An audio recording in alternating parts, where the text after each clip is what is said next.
adres. Znači, danas Senčanski put broj 2, nekada se nalazila zgrada broj 8 u staroj ulici Oslobođenja. 22.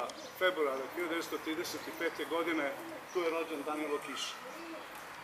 Ja sam napisao do sada bar jedno 10 obrazloženja ministarstvu i u Beograd i ovde, svaki put to pominjem, još nikome nije palo na pamet da postavi spomen tablu tamo.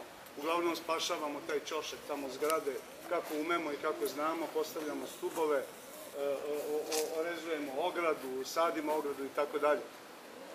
Zanimljivo je to da je sa druge strane zgrade, jednom prostom igrom sudbine, verovatno većina vas zna da je najpoznatije delo Danilo Kiša, po kojem ga svi manje više znamo, sa ona njegova čuvena rečenica: gospodine, da li biste znali da mi kažete da je ulica Divljih Kestenova?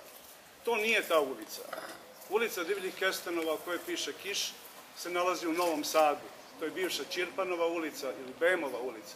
Tamo više nema ni jednog jedinoga kestena. Ali eto, prosto jednom igrom sudbine, ovde gde je Danilo Kiš rođen i kada je rođen da nije bilo ni jednog jedinog kestena, evo sada je, čini mi se, dvostruki red. Treba reći i to da se već 2-3 kestena suše i da bi trebalo zapravo da se obnove. Verovatno bi taj drvored kestena trebalo zaštititi, jer možda i nema lepšeg spomenika Danilu Kišu od svega toga.